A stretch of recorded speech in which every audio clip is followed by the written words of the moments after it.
Assalamu alaikum wa rahmatullah. Ta'ala wa barakatuhu. Alaikum kama da kuka lafiya. Ya gida ya kokari.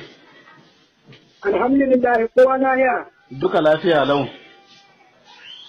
Masha Allah malam ya hudu ba. Alhamdulillah to abin mamaki ya akai ka gane ni na. Ya akai ka gane ni na. Insha Allah malam saboda ina yawan sauraron wa'azin ka kowane lokaci sai ina fahimta abin da kake faɗi. To don Allah in dai har kana sauraron wa'azi kana fahimta lissa baka tuba. Kana bi. Ya ka jiya abin da nika so da kai. Ya ka jiya abin da nika so da kai kawa girma Allah ka aje makamanka ka tuba. Ni zan yi ma jagoranci in haɗa ka da jagorori na jami'ai waɗanda za a karɓi tubanka kuma ka yi muna hanyar da wasu za su aje makamansu. Kuma don Allah za ka yi ba don wani ba. Ka saurara kana jina. Ina jin ka. In dai magana za mu yi da kai ta fahimta idan tuba zan yi na domin Allah da Annabi zan yi kamar yadda kake so. Wallahi shi muka so. Ba sai ka yi man jagoranci ba sai ka haɗa ni da jami'ai ba zan yi tsakanina ne da Allah ya ka zama kamaina amma ni ba zan taɓa kai mu kamaina da hukuma ba da sunan na duba wannan na duba don tsoro ne. To ai ko haka na to tsaya ka jira ai amfanin wannan. Ai ba wai don wani abu ba amfanin wannan duk wanda ya san ka cikin ta'addanci in ka gabatar da kanka yanzu babu wani zargi ko wani abu kila ka fahimta kuma ai shari'a ta yarda da wannan. Ni kuma abin da nika so da kai kana ji. Ina jin ka. In girma Allah wannan abun ka yaɗa wai ba wani abu amma ina son abin da nika so da kai zargin da kake mana ka bi girma Allah da Annabi. Ka ga mun wannan zargi Allah ya haramta ka zarge mu da abin da ba ma yi. Ya rike maka da girma Allah da Annabi da ba da Allah ba wani ban tsoron ka.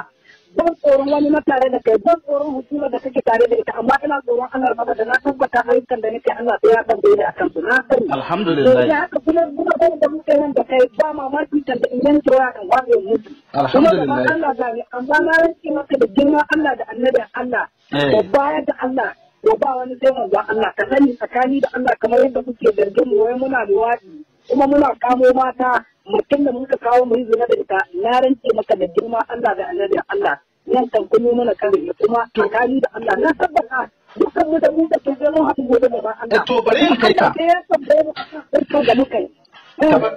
tunda ai magana muka yi ka bari ka saurare ni. Ai kungiyoyin ku group din ku akwai waɗanda suna zina da mataye wannan babu inkari don da kansu sun yi bidiyo sun tura inda sun kai zina da wata mata. Ai ba ana nufin duk ku duka ba tunda manuhohin ku daban-daban ne. Amma yanzu ka faɗa min duniya yadda za a yi ka ɗauki bindiga ka halbe mutum sannan kuma gobe ka zo ka kabbar da sallah ka ce sallah za ka yi ka ce ma Allah Allahu akbar to wani Allah ka kira. Tsakani da Allah yanzu ma maganar da muke nan da kai da darbuwa ga ina rike sallah ce da ni wallahi to don Allah to tsaya ka jiya don girman Allah don girman Allah ka tuba ka jawo ƴan uwanka su tuba bari in faɗa ma wani abu ka dai tabbatar da hannu wasu mutane gabaninka ka sani kuma sun haɗe sun mutu kuma kai ma za ka mutu kuma wai do Allah in ni tambaye ka za ka faɗa min wai me illar wa'azina da kuke missa kuke adawa da wa'azina da ni kai kana jira mu tsakani da Allah bari mu haɗa ma duk wanda ya ma inkari wai muna adawa da wa'azinka da kake yi amma abin da kaka faɗi ciki ne wanda ba tabbas ba wani wasu abubuwa da ka faɗi ba su garanti ba mu amma da za ka faɗi abin da muke in kake muna kidnapping lalle muna yi ko muna karɓar kuɗin banza kana jira sa'annan kuma abin da muka zo da kai idan za mu waya da kai mu haɗa maka gaskiya ka yarda da abin da za mu gaya maka kuma tabbas ka sani a kariya da Allah ni nan da kaka waya da ni yanzu mu kasudin shiga harka ta ya kana daidai ka tambaye ni abubuwan a baɗin sun ta shiga gwagwata da ba ta tsare ba ni kan kai na sani ba ta tsare ba amma kuma ina yi to amma tambaye ni ya sa musu da sai in ga ka hujja to ka sa abin da ya sa ni ban yi saurin tambayar ko sa ka shiga ba wato lokacin da aka son mutum ya bar abu ba a tambaya ta muhari sai ya bari sai a tambaye shi don a sanya za a yi a magance matsalar da ta sa ya shiga ai mu kan mu ba mu musun cewa tsaya ka jiya ba mu musun